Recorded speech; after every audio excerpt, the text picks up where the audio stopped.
اللہ رب العزت نے انسانوں کی پیدائش کے بعد ان کی ضرورتوں کا انتظام اور اس کے لیے نظام بھی بنایا، کھانے کے لیے غذائیں، پینے کے لیے پانی فراہم کیا۔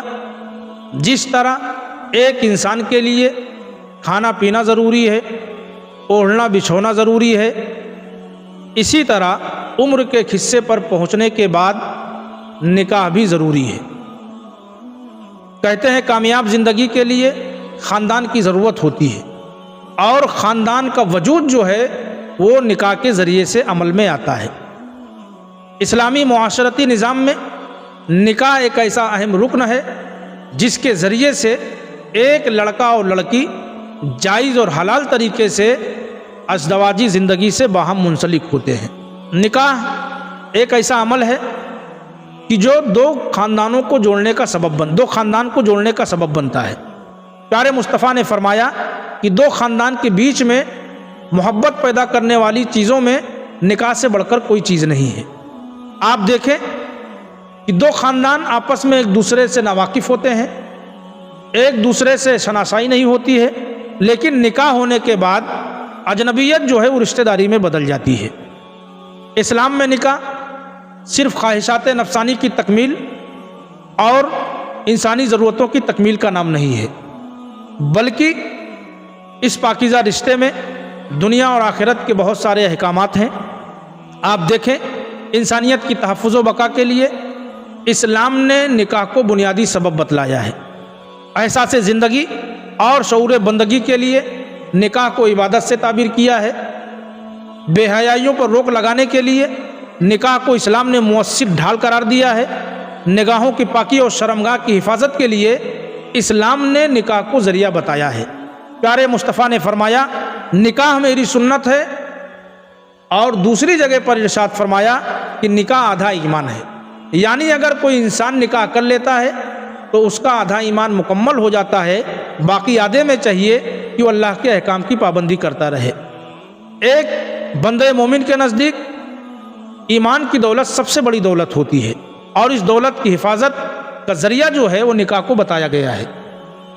نکاح کرنا تمام انبیاء کرام علیہ السلام کی سنت ہے۔ ارشاد ربانی ہے کہ اے محبوب، ہم نے تم سے پہلے رسولوں کو بھیجا اور انہیں ازواج اور ذریات سے نوازا۔ ایک مرتبہ اس صحابہ نے فطرت انسانی کے خلاف جا کر زندگی گزارنے کا ارادہ فرمایا۔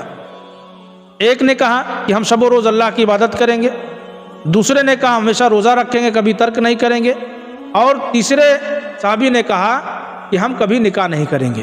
جب اللہ کے رسول کو علم ہوا تو اللہ کے رسول نے انہیں منع فرمایا، اور فرمایا کہ میں تم سے زیادہ اللہ سے ڈرنے والا ہوں، اللہ کے حقوق کی ادائیگی کرنے والا ہوں۔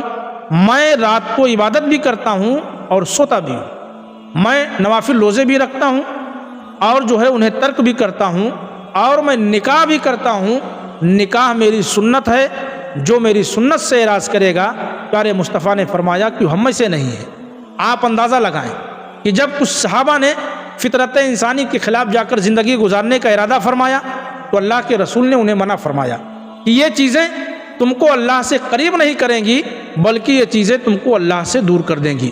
معلوم ہوا نکاح نہ کرنا یہ اسلام کا شعار نہیں ہے، بلکہ دیگر مذاہب کا شعار ہے جو نکاح نہ کرنے کو عبادت سمجھتے ہیں۔ نکاح نہ کرنے کے کیا نقصانات ہیں، جو فساد و شر نکل کر سامنے آتا ہے، ہم اور آپ اچھی طریقے سے جانتے ہیں۔ پیارے مصطفیٰ نے ایک مرتبہ جوانوں سے خطاب فرماتے ہوئے فرمایا کہ اے نوجوانوں، تم میں جو نکاح کی استطاعت رکھتا ہے تمہیں چاہیے کہ تم نکاح کر لو، اور جو نکاح کی استطاعت نہیں رکھتا ہے اسے چاہیے کہ روزہ رکھے، کیونکہ نکاح جو ہے شرمگاہ کی حفاظت اور نگاہوں کی پاکی کا ذریعہ ہے۔ دیکھیے میاں بیوی کا رشتہ وہ پاکیزہ رشتہ ہے جس کی شروعات جنت سے ہوتی ہے۔ ہمارے باپ حضرت آدم علیہ السلام، ماں حضرت حوا علیہ السلام، یہ معاشرتی زندگی کی پہلی اینٹ ہے۔ دنیا کے سارے رشتے زمین پر بنائے گئے، لیکن میاں بیوی کا رشتہ ایک ایسا پاکیزہ رشتہ ہے جو جنت میں تشکیل پاتا ہے۔ معلوم ہوا کہ جو لوگ نکاح کو غیر ضروری سمجھتے ہیں یا یہ سمجھتے ہیں کہ صرف انسانی ضرورتوں کی تکمیل کا نام ہے، یہ ان کا خام خیال ہے، کیونکہ میاں بیوی کا رشتہ ایک ایسا محترم رشتہ ہے ایک ایسا مقدس رشتہ ہے، ایک ایسا پاکیزہ رشتہ ہے جس کی شروعات جنت سے ہوتی ہے۔